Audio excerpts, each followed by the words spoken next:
एक मिनट, चलिए ओके। हाँ, आप लोगों को पता है कि संसार में कोई भी पैथी, जो भी पैथी प्रभावशाली है, उसके बारे में हमने एक बार पहले भी आपके साथ डिस्कशन किया हुआ है कि संसार में 4 ही पैथी है, जो पैथी दुनिया में चल रही है। और उन 4 पैथी में जो सबसे स्ट्रॉन्गेस्ट पैथी है, वो है ऑरोपैथी, यानी कि ऑरा का उपचार। क्यों? क्योंकि ऑरा का उपचार से ही संभव है कि हम अपने जीवन में आने वाले समस्याओं को जन्मने से पहले ही हम उसको रोक दें। समस्याएं आने से पहले हम उस पर कंट्रोल कर सकें, समस्याओं को अपने तक हम पहुंचने ही ना दें।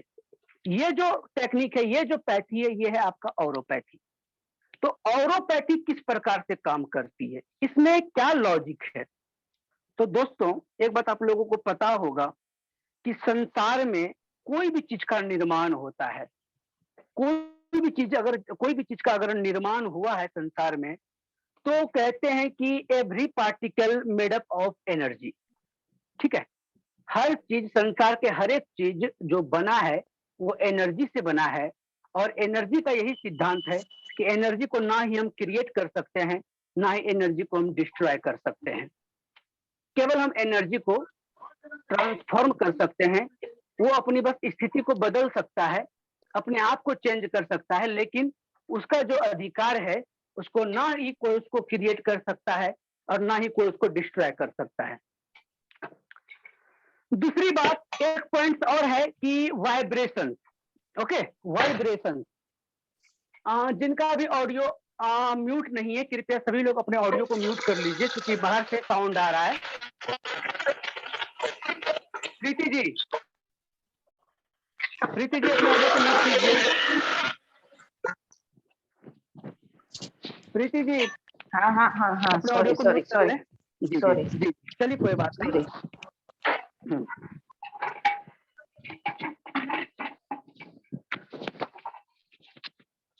चलिए ओके, थैंक यू। तो जो कुछ भी है संसार में, या जो कुछ भी है, सब कुछ एनर्जी से बना है। और एनर्जी जो है, एनर्जी के साथ जुड़ा हुआ है क्या? वाइब्रेशन। ठीक है, वाइब्स। हम लोग बात करते हैं, हम लोग सोचते हैं, विचारते हैं, कोई भी चीज है, कुछ भी चीजें होती हैं, वो ड्यू टू एनर्जी होती है।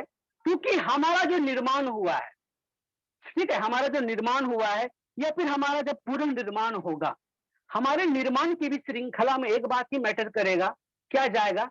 तो वो हमारे बॉडी की एनर्जी ही जाएगी। वो एनर्जी ही रियलिटी में या नॉन रियलिटी में वो कन्वर्ट होगा। क्यों? आप लोगों को पता होगा कि क्या होता है कि जब कोई संतान का जन्म होता है, तो मदर एंड फादर के 23 पेयर ऑफ क्रोमोसोम से एक चाइल्ड बनता है। और वो जो 23 पेयर का जो क्रोमोसोम होता है, उस क्रोमोसोम के अंदर डीएनए होता है। और डीएनए के अंदर क्या होता है? जीन होता है। और वो जो जीन है, जीन अपने अंदर इंफॉर्मेशन को स्टोर किए हुए होता है। कोई भी जन्मा जातक, कुछ भी हो, ये केवल मानव की बात नहीं, ये हर एक जाति प्रजाति की बात है। तो उसके अंदर मदर टू फादर की एनर्जी, मदर टू फादर का उसके अंदर कुछ ना कुछ गुण आता है। स्वाभाविक है, संतान होता है तो कहता है कि नहीं, वो अपने माँ पर गया है, वो अपने पिता पर गया है। तो कैसे?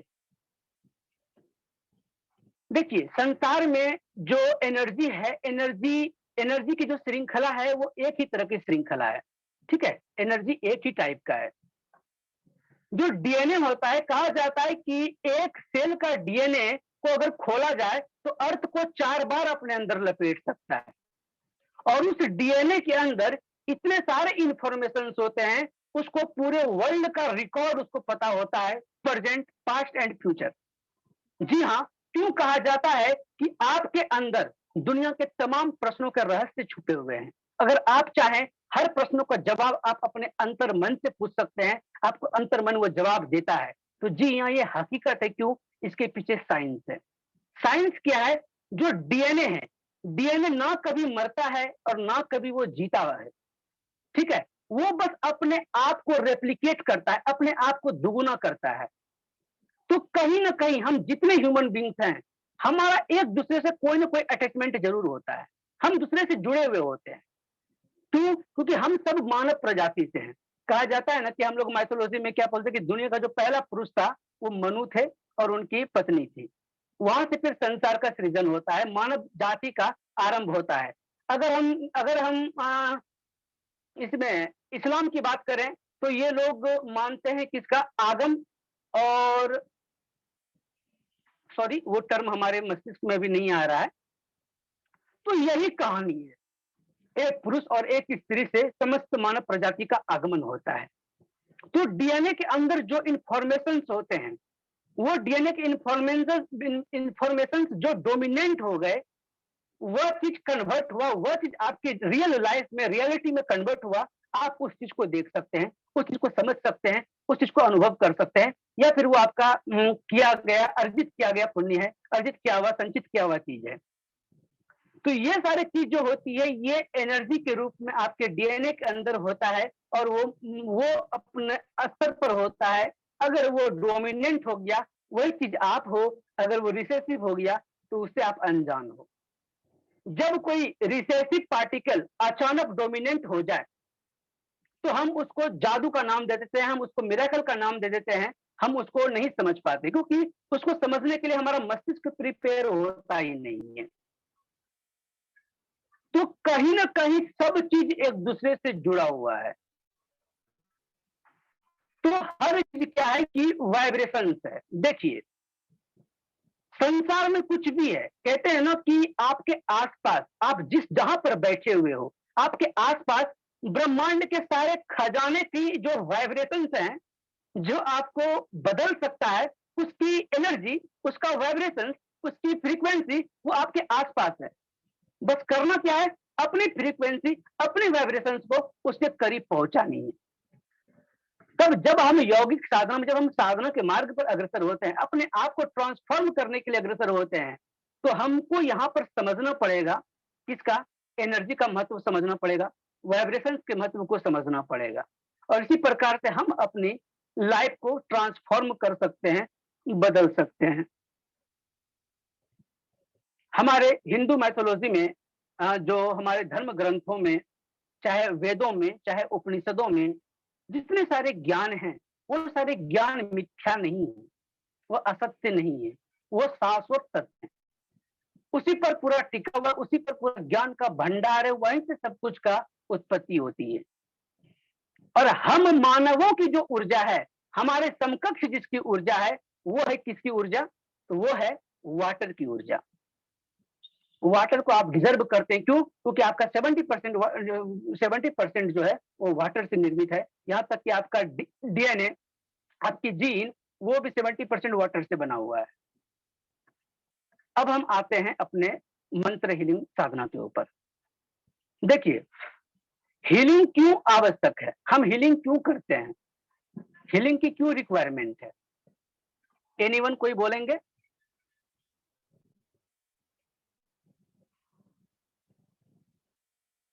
कोई नहीं? चलिए हम बताते हैं। हीलिंग हमें क्यों करनी चाहिए, हीलिंग की हमें क्यों आवश्यकता है?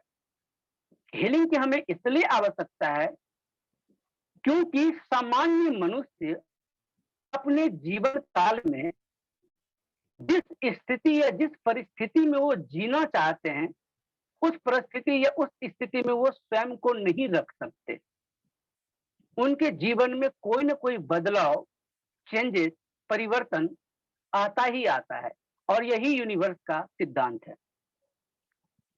कहते हैं ना कि मुश्किलें हमें कमजोर करने के लिए नहीं, अपितु हमें मजबूत बनाने के लिए आती है। तो भागम भाग की जिंदगी में जो स्वयं को हम आगे बढ़ाने के लिए तत्परता से हम जुटे रहते हैं, इस दौरान हमारे अंदर की जो आध्यात्मिक शक्ति है, हम उन शक्तियों को छीन करते जा रहे हैं। हम उन शक्तियों की गरिमा को नहीं समझ सकते। हम अननोइंगली, हम बिना ज्ञान के, अज्ञानतावश ना जाने कितने सारे डार्क एनर्जी को हम अपने अंदर कन्वर्ट कर चुके हैं।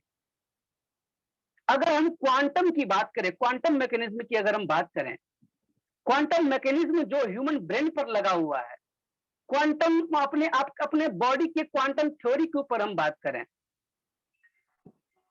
तो यह सिद्धांत निकल करके आता है कि हमारे रियल लाइफ में अभी जो कुछ भी है, ठीक है, जैसी भी स्थिति है, जैसी भी परिस्थिति है, अगर कुछ नकारात्मकता है, नेगेटिव है, तो कहीं ना कहीं उसकी डार्क एनर्जी आपके अंदर इंस्टॉल हो चुका है।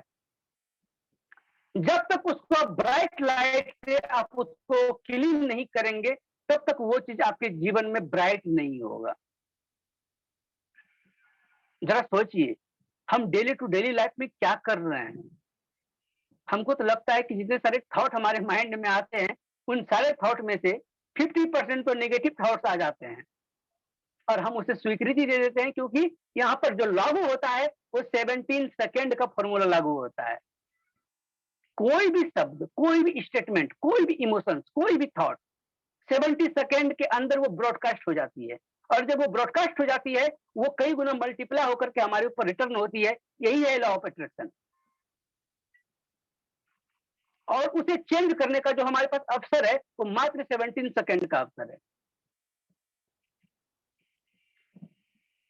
तो जब भी आप मंत्रों का इस्तेमाल करें, मंत्र का इस्तेमाल करने से पहले स्वयं को नाप लीजिए, आप स्वयं को देख लीजिए कि हम क्या करने जा रहे हैं और क्यों कर रहे हैं। उसके लिए अपने माइंड को मेकिंग करनी पड़ेगी, अपने माइंड को पावरफुल बनाना पड़ेगा। वहां पर आपको आपकी माइंड सेट चेंज होनी चाहिए, कॉन्सेप्ट चेंज होनी चाहिए।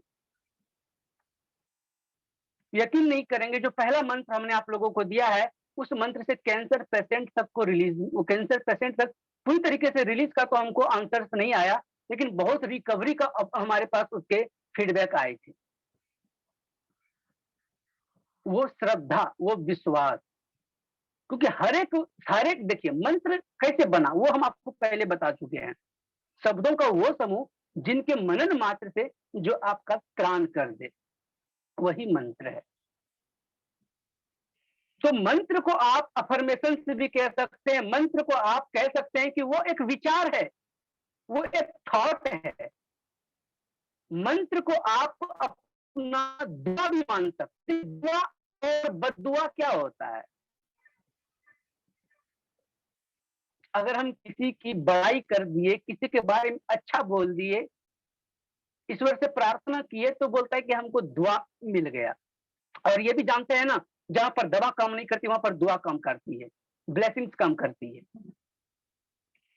ये जो दुआ और बद्दुआ की बात है, जिस शब्द के अंदर, जिस स्टेटमेंट के अंदर पॉजिटिविटी का संचार ज्यादा हो, उसको दुआ कह देते हैं। और जिस शब्दों के अंदर, जिस स्टेटमेंट के अंदर नेगेटिविटी का संचार हो, उसको हम बद्दुआ कह देते हैं। प्राचीन काल में ऋषि महर्षि, योगी योगिनियां श्राप दे दिया करते थे। क्या होता था ऐसा? क्योंकि वो अपने जीवन में इतनी आध्यात्मिक ऊर्जा इकट्ठा कर लेते थे कि अगर उन्होंने खराब शब्द अगर किसी को कह दिया, तो उसका सर्वनाश हो जाता था, बर्बाद हो जाता था वो। चाहे माता गांधारी का दिया गया श्राप श्री कृष्ण को, भगवान श्री कृष्ण को दिया गया श्राप भगवान श्री कृष्ण को ले डूबा। चाहे ऋषि दुर्वासा का श्राप श्री हीन कर दिया पूरे देवताओं को। तो कैसे कैसे देवताओं को भी झेलना पड़ा था, क्योंकि वो अपने तपोबल से इतनी ऊर्जा अर्जित कर लेते थे कि उस ऊर्जाओं की वजह से जब वो निगेटिव इमोशंस के साथ, नेगेटिव थॉट से श्राप किसी को दे दिया करते थे, तो वो हकीकत में तब्दील हो जाया करता था। ये आज भी लागू होती है। अब ऐसा मत कीजिएगा कि आप किसी के लिए हमेशा बुरा बोल रहे हैं। हर स्टेटमेंट का, हर शब्दों का दो इम्पैक्ट होता है सॉरी, दो इम्पैक्ट होता है, एक पॉजिटिविटी और दूसरा नेगेटिविटी। अगर हम किसी के लिए अच्छे बोलेंगे, तो उसका कई गुना मल्टीप्लाई होकर के हम पर ही रिटर्न होगा। अगर हम किसी के लिए बुरे बोलेंगे, तो वो भी बुरा कई गुना मल्टीप्लाई होकर के हम पर ही रिटर्न आएगा। तो जब भी आप कोई भी मंत्रों का अनुसरण करते हैं, तो मंत्रों का अनुसरण करने से पहले तो पहला बात है कि आपका विश्वास अटल होनी चाहिए। आप जब भी कर्म करें तो उसको लगातार करते चले जाएं, उसमें किसी भी प्रकार का अड़चन ना आने दें। अब हम बात करते हैं आहुति के ऊपर, हवन के ऊपर। हवन क्या है दोस्तों? पंच तत्व स्नान की बात जब हम आपके साथ चर्चा किए थे तो उसमें से हम बताए थे कि सबसे जो दिव्यतम स्नान है, उस दिव्यतम स्नान में एक स्नान अग्नि स्नान भी है, और दुनिया का सबसे पावरफुल थेरेपी भी है अग्नि चिकित्सा, जिसको हम आर्थिक चिकित्सा का नाम देते हैं, जिसको हम हवन चिकित्सा का नाम देते हैं। तो ये आर्थिक चिकित्सा, जो हवन चिकित्सा जो काम करती है, वो बेसिकली हमारे ऑरा को पॉजिटिव कर देती है, क्योंकि अग्नि से पवित्र किसी और चीज को हम नहीं मानते हैं, इसीलिए शादी के समय भी अग्नि के ही फेरे लिए जाते हैं। तो अग्नि चिकित्सा, तो ये जो आग है, ये जो अग्नि जो प्रज्वलित करते हैं, और जो हम मंत्रों के साथ जो हम आहुति देते हैं, आहुति क्यों देते हैं? ये स्टेटमेंट भी आपने सुना होगा ना कि जब हम कोई क्रांति करते हैं, कोई युद्ध करते हैं, तो उस युद्ध में सैनिकों की आहुति देनी पड़ती है। सोने को आभूषण बनने के लिए भी उसको जलना होता है, तपना होता है, पिटना होता है, तब जाकर के वो आभूषण में तराशे जाते हैं। कमल सुंदर है, उसको भी कांटों में, उसको कीचड़ में खिलना होता है। गुलाब खूबसूरत है, उसको भी कांटों में उगना होता है। ये जिंदगी का सत्य है। ये जो स्थिति है, ये जो परिस्थिति है, ये हमारे रियल लाइफ में, डेली टू डेली लाइफ में होते हैं। लेकिन हम कहां पर गलती कर बैठते हैं पता है? हम अपने चुनाव में गलती कर बैठते हैं। हम सही चीज को नहीं चुन सकते। हमारा चुनाव ही हमें हमारे मकसद तक पहुंचाता है। अगर सही चुनाव किया तो कल दिन हमको सफलता अवश्य मिलेगी।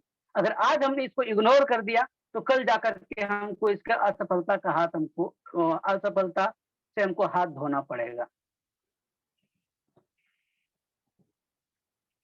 तो मंत्र साधना में जब भी आप किसी भी मंत्र को करें तो आसन को भी इग्नोर ना करिए, माला को भी इग्नोर मत कीजिएगा, और मंत्रों का हमेशा गायन कीजिएगा।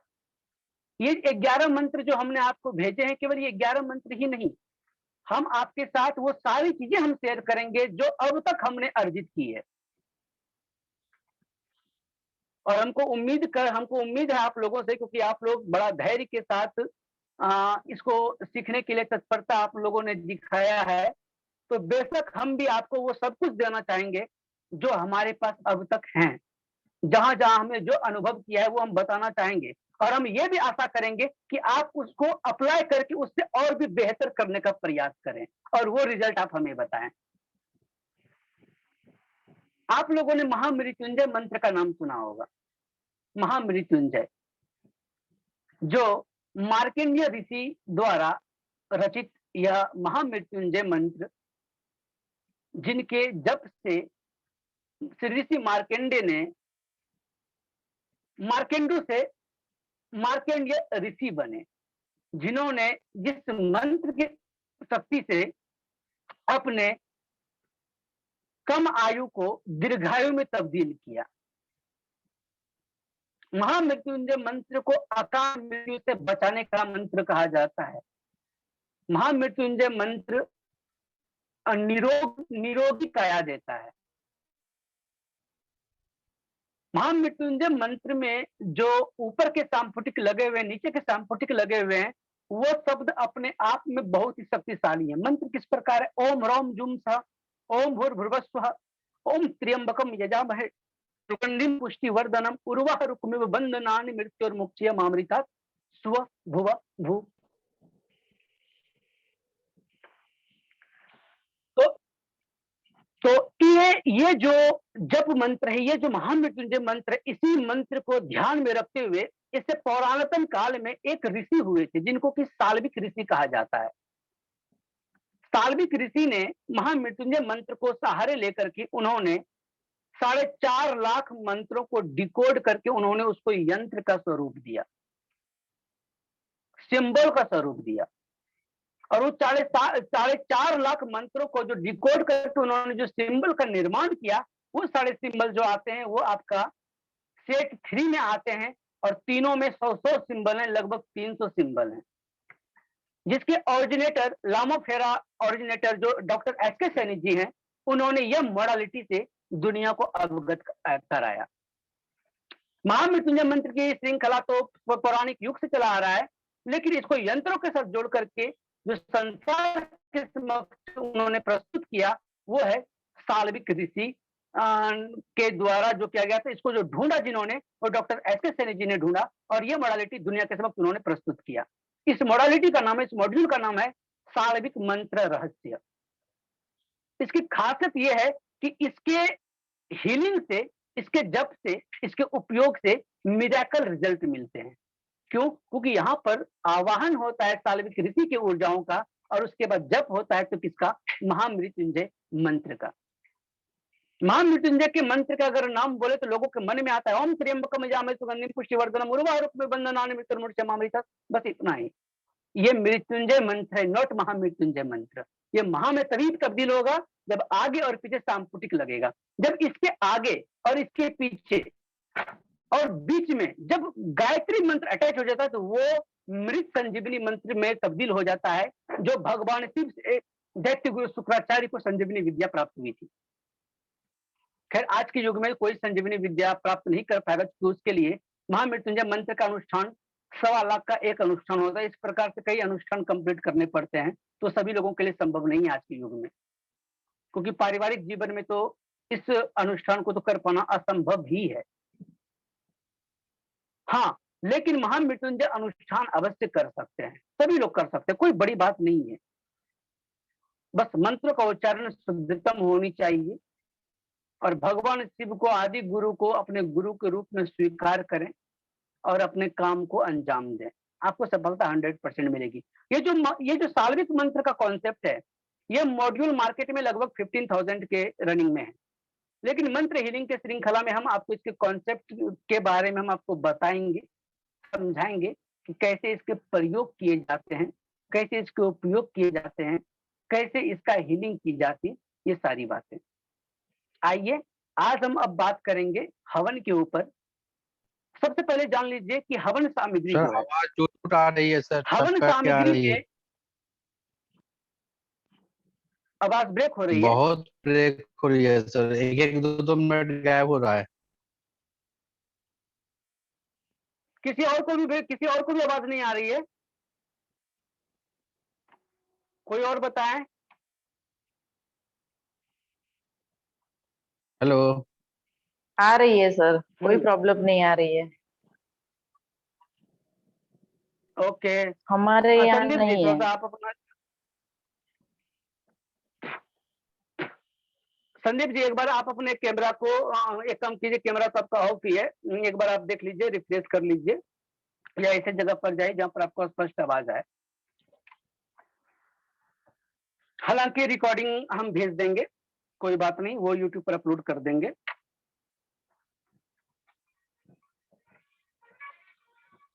आइए हम बात करेंगे अब अब हम बात करेंगे हवन के ऊपर कि हवन की जो शुरुआत की जाती है, कहाँ से की जाती है, और हवन से पूर्व हम वो सामग्री के बारे में बताना चाहते हैं जो सामान्य सामग्री है। सामान्य सामग्री के रूप में लोग यूज करते हैं, तिल का यूज करते हैं, काले तिल, जौ और गाय का घी। पता है गाय के घी की आहुति क्यों दी जाती है? क्योंकि गाय का घी, गाय का जो शुद्ध घी होता है, देसी गाय का जो घी होता है, वो 10 ग्राम यदि जलता है ना तो 1 टन ऑक्सीजन उत्पन्न होता है। यही सोच लीजिए, 1 टन ऑक्सीजन उत्पन्न होता है। तो ये हुआ सामान्य सामग्री। और हवन आहुति में जब आप आहुति देते हैं, आहुति आप क्यों देते हैं? कोई संकल्प रख करके। जब संकल्प रख करके जब आहुति दी जाती है, कहा जाता है कि जो आपका अति प्रिय वस्तु है या ऐसी चीज जो आप आसानी से एफर्ट नहीं कर सकते, उन चीजों की दी गई आहुति आपको जल्द रिजल्ट देता है। पौराणिक काल में भी हमारे देश को आजाद करने के लिए न जाने कितने सारे वीरों ने अपनी प्राणों की आहुति दी है। तब जाकर के हमारा देश आजाद हुआ है। तो हर सफलता के पीछे आहुति देनी ही होती है। खैर यहाँ पर अपने प्राणों की आहुति नहीं दे, अपने सबसे प्रिय वस्तु की आहुति नहीं देनी है, यहाँ पर आहुति देनी है तो सामग्री की आहुति देनी है। और वो जो सामग्री होगी, वो सामग्री थोड़े से जो महंगे सामग्री होते हैं, उन सामग्रियों की आहुति में आपको सम्मिलित करना है। फॉर एग्जाम्पल पंचमेवा, एग्जाम्पल ड्राई फ्रूट में आप काजू किशमिश रख सकते हैं। उसके बाद आप सामान्य रूप से कोई भी आप सामग्री में जौ, तिल, गाय का घी, और आजकल तो रेडीमेड भी हवन सामग्री मिलने लगे हैं, आप उसको भी मिक्स कर लीजिए। ये हो गया सम्मानित सामग्री। यदि आपको धन संबंधित समस्या है, तो धन संबंधित समस्याओं के लिए आपको यूज करना है क्या, तो बेल्व पत्र से हवन करना चाहिए आपको। अगर आपको रोग से अगर आप पीड़ित हैं, तो रोग से पीड़ित होने के बाद अगर आप हो जाते हैं, तो यहाँ पर एक प्लांट आता है, वो प्लांट थोड़ा सा वो प्लांट रेयर मिलता है, हम उसका डिटेल्स हम आपको बहुत जल्द आपके साथ हम शेयर करेंगे। शायद वो चीज अभी हमारे पास यहाँ पर नहीं है, और जिसमें ये चीजों का हमने वर्णन किया है, जिसमें वो लिखा हो गया है, शायद वो नोटबुक भी हमारे पास अभी नहीं है। खैर कोई बात नहीं, ये हम आपको बाद में बता देंगे। तो ये सामग्री यूज करने से वो होता है। दूसरी बात की अगर आरोग्य चाहिए, अगर सफलता चाहिए, अगर फेम चाहिए, तो दूध से बनी खीर की आहुति देनी चाहिए। अगर शांति के लिए करनी है, अगर पीस के लिए करनी है, तो दूध और चावल से आहुति देनी चाहिए।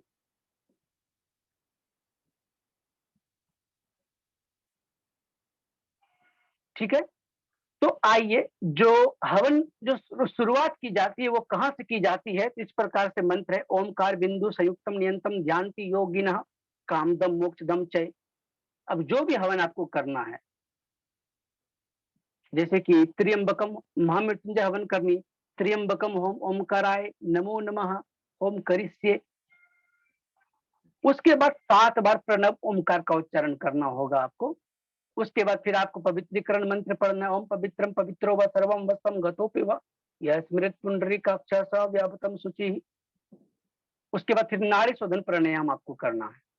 नाड़ी शोधन अगर आपको नहीं आता, सामान्य रूप से आपको अनुलोम विलोम करनी है। अनुलोम विलोम करनी है लगभग 5 मिनट तक। ठीक है, उसके बाद गुरु स्तुति, ओम श्री गुरुभ्यो नमः, गुरुर् ब्रह्मा गुरुर् विष्णु गुरुर् ब्रह्मा गुरुर् विष्णु गुरुर्देवो महेश्वर गुरुर् साक्षात् परब्रह्म तस्मै श्री गुरुवे नमः अखंड मंडलाकारं, ये वाला मंत्र को आप करना है। उसके बाद फिर आपको यहाँ पर आप फिर श्री गणेश जी का स्तुति करेंगे, वक्रतुंड महाकाय सूर्यकोटि समप्रभ निर्विघ्नं कुरु मे देव सर्वकार्येषु सर्वदा। इसके बाद एक मंत्र और है, ये सारे जो मंत्र हैं, इसके मंत्र के आपको ऑलरेडी पीडीएफ आपके गूगल ड्राइव में आपको भेजा गया है। ठीक है, उसके बाद आपको आपके कुल देवी का नाम लेना है। अगर आपको कुल देवी का नाम पता है, कुल देवी के बारे में जानते हैं, तो उनका स्मरण कीजिए। अगर नहीं तो ओम कुल देवी कुल देवताभ्यो नमः। उसके बाद ओम नमो भगवते वासुदेवाय नमः, ओम ऐं क्लीं चामुंडाय विच, ओम नमो महालक्ष्मी नमः, ओम हम हनुमते नमः, ओम बम बटुक भैरवाय नमः, ब्रह्म मुरारी पुराणकारी भानु सचि भूमि सुतत बुधस्त गुरु शुक्र शनि रवि केतु सर्वे ग्रह शांतिकर भवन्तु। नवग्रह मंत्र का पढ़ना अनिवार्य है। फिर एक एक ग्रह का हम उच्चारण करेंगे, ओम गृहिणी सूर्याय नमः, ओम सम सोमाय नमः, ओम अंगांकराय नमः, ओम बम बुधाय नमः, ओम बृहस्पति नमः, ओम सम शुक्राय नमः, ओम सम शनिचराय नमः, ओम रांगरावे नमः, ओम किम केतवे नमः, सूर्यादि नवग्रह देवताभ्यो नमः नमः। सकल पूजनार्थे नमस्कारांच समर्पयामि। उसके बाद फिर पृथ्वी तत्व का पुकारना है, ओम अनुग्रह रूपाय विद्महे भूमि पत्थराय धीमहि तन्नो वास्तु पुरुष प्रचोदयात्। पूरे वास्तु का जहां पर आप कर रहे हैं उसका आवाहन करनी है। उसके बाद आप संकल्प लेंगे, आपका जो नाम है कुमार या कुमारी, कश्यप गोत्रम, यानी कि आपका जो गोत्र है, अपने गोत्र का नाम लेंगे, बोलेंगे गोत्रम आरोग्य वर्धनाय समृद्धि पुष्टि वर्धनाय। जिनका होम कर रहे हैं, अगर महामृत्युंजय कर रहे हैं तो त्र्यंबकम होम करिष्ये। उसके बाद 4 आहुति दी जाती है, किसकी किसकी, तो पहला ओम भुवः स्वाहा इदम आग्नेय न मम। फिर दूसरा आहुति ओम भुवः स्वाहा इदम वायव्ये नमः, ओम स्व स्वाहा इदम सूर्याय नमः। फिर उसके बाद अंतिम में ओम भुवः स्वाहा इदम प्रजापत्ये नमः। ये जो आप 4 आहुति देंगे केवल घी से आहुति देंगे। उसके बाद आपको 11 बार गायत्री मंत्र की मंत्रों से उच्चारण करते हुए घी की आहुति देनी। ओम भूर्भुवस्वः तत्सवितुर्वरेण्यं भर्गो देवस्य धीमहि धियो यो न प्रचोदयात् स्वाहा। फिर उच्चारण करनी। ओम भूर्भुवस्वः तत्सवितुर्वरेण्यं भर्गो देवस्य धीमहि धियो यो न प्रचोदयात् स्वाहा 11 बार। उसके बाद जो भी आपका मंत्र है उस मंत्र से आप 1 माला 11 माला जितने बार आप संकल्प लें उतने बार की आप आहुति दें। उसके बाद फिर से आपको गायत्री मंत्र के 11 मंत्रों से आपको आहुति देनी है। उसके बाद फिर आपको ध्यान करनी है तब तक जब तक कि अग्नि शांत ना हो जाए यज्ञ कुंड की। ठीक है। उसके बाद फिर आप बोलेंगे लोक समस्ता सुखिनो भवन्तु ओम तनोस्तु द्विपदे सम चतुष्पदे ओम शांति शांति शांति। फिर शांति मंत्र का पाठ। ओम जहो शांति अंतरिक्ष शांति पृथ्वी शांति रप शांति रोषधय शांति वनस्पतये शांति विश्वे देवा शांति ब्रह्मा शांति सर्वा शांति शांति रे शांति सामा शांति रे धी ओम शांति शांति शांति। उसके बाद फिर से आपको नारेश्वर प्राणायाम करनी है, अनुलोम विलोम करनी है। फिर उसके बाद लास्ट में आपको क्षमा प्रार्थना जो अनिवार्य है। आवाहनम ना जनामि विसर्जनम पूजा च ना जनामि क्षमस्व परमेश्वरी मंत्रहीनम क्रियाहीनम भक्तिहीनम सुरेश्वरी इत पूजितम माया देवी परिपूर्णम तदस्तुमेव। इसके साथ आपको साष्टांग प्रणाम करनी है यज्ञ कुंड की। इस क्रिया में जब आप संकल्प लेंगे तो संकल्प के समय में आपके हाथ में पुष्प अक्षत चंदन यानी कि पुष्प में चंदन युक्त अक्षत जल 1 रुपये का सिक्का और सुपारी जरूर रखेंगे। और जब वो संकल्प लेंगे तो उसको आप कहीं साइड में रख देंगे। और जब यज्ञ कुंड की जब आप समाप्ति करने लगे तो आप वो जो सुपारी वो जो सिक्का है वो यज्ञ कुंड में डाल दें। और जब यज्ञ समाप्ति हो जाए शांति पाठ कर ले तो फिर आपको यज्ञ कुंड की शांति करनी है। दही गुड़ और जल से आपको यज्ञ कुंड के चारों ओर डालनी है, शांति करनी है। और फिर यज्ञ कुंड को हिलाते हुए क्या करनी है तो जहां से जो देवी देवता हैं वो अपने अपने स्थान पर चले जाएं। आगच्छा गच्छ गच्छ आगच्छ ऐसे हम लोग बोलते हैं। तो ये आपका जो है ये जो हवन की ये संपूर्ण विधि है वो विधि जो एक ब्राह्मण भी इसी विधि विधान से करवाता है और एक सामान्य मनुष्य भी इसी विधान के साथ अपने घर में आसानी से कर सकते हैं। ये वेरीफाइड है। ये एक ऐसा पीडीएफ का निर्माण कराया गया है जो कि एक ऐसा नियम है जो आसानी से कोई भी अपने घर में कर सकते हैं। इसी प्रकार से आप कोई भी हवन करेंगे ये आप आराम से कर सकते हैं। जहां तक कि मंत्र की बात है तो ऑलरेडी आपको त्र्यंबकम होम का पीडीएफ दे दिया गया है। वह सब सारे मंत्र को नोट कर सकते हैं, उसका उच्चारण करके ट्राई कीजिए। अगर उच्चारण नहीं हो सकता तो आप हमें बताएं, हम आपको रिकॉर्डिंग करके भेजेंगे ऑडियो करके। तो इस प्रकार से हवन का सेशन यहीं पर समाप्त होता है। इसके बाद सारे मंत्रों का जो विधान है विधि है वो हमने ऑलरेडी आपको बता दिया है कि कैसे कैसे आपको क्या करने, कौन सा मंत्र कैसे एक्टिवेशन होगा। अब हम बात करेंगे बीजाक्षर की। बीजाक्षर में मान्यता है कि जितने सारे बीज मंत्र हैं, बीज मंत्र वो होते हैं, वो सीड होते हैं जिस सीड से जिस बीज से की उत्पत्ति होती है कोई भी शक्तियों की। तो हिंदी वर्णमाला में 52 अक्षर हैं। ये 52 अक्षर अपने आप में एक अलग अलग रहस्य को अपने अंदर समेटे हुए है। कोई भी हम उच्चारण कर